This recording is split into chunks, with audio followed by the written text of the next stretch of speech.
carried out the public flight of a self-flying electric car taxi in the country, the first of its kind in the African continent. So, ladies and gentlemen, fasten your seatbelts, keep your minds open, and let's take off on this journey together. We are here because we see the future of the continent, and that's what we're supporting. Today, for the first time in Africa, a self-flying air taxi will take to the skies. Welcome to Aviation Africa 2025, Murakazaneza, Kigali. Just 30 years ago, Rwanda was around heading from deep holes. The world saw it through headlines of tragedy, not through visions of the future. But today, Rwanda is writing its name in the skies. At the Aviation Africa 2025 Summit in Kigali, something historic happened. A safe, flying electric taxi, the first of its kind in Africa, took off before the world. It was more than a flight, it was a declaration. Rwanda is not following, Rwanda is leading.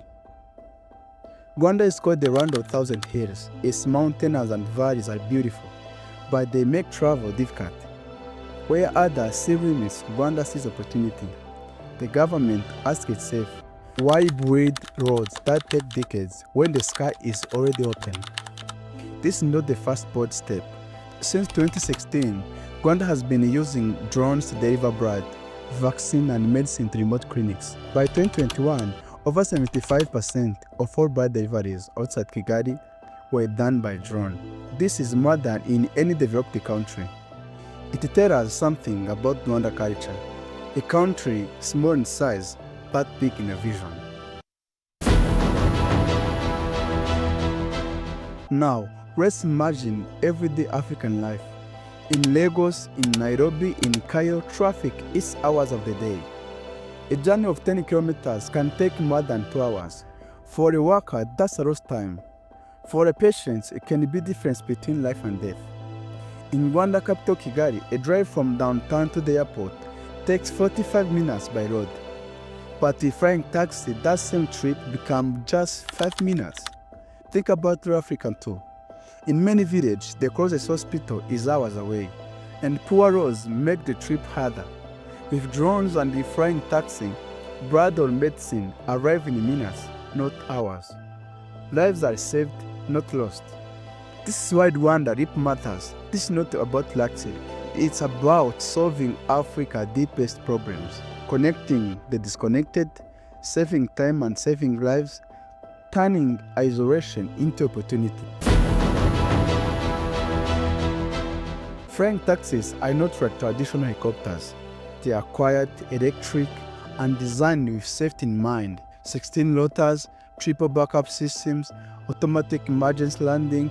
If one motor fails, others keep you in the sky. And here is the clever part.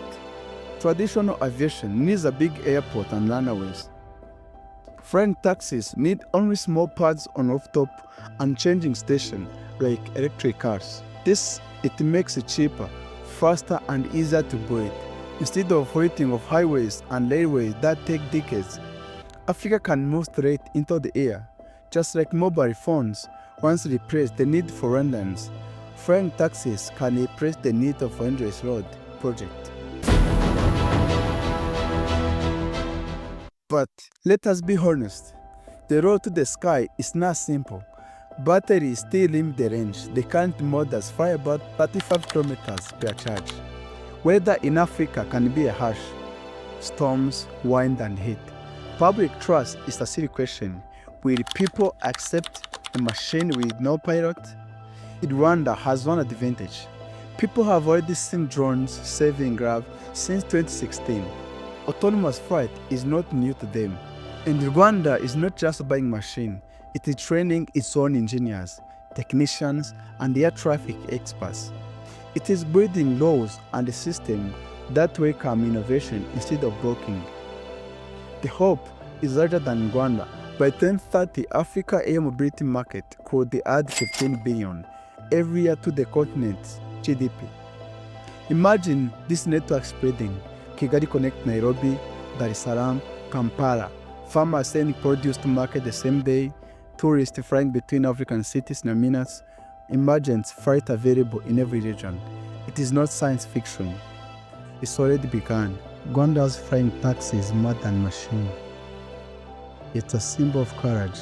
It's a symbol that Africa can lead in technology, not just follow. The reason is clear.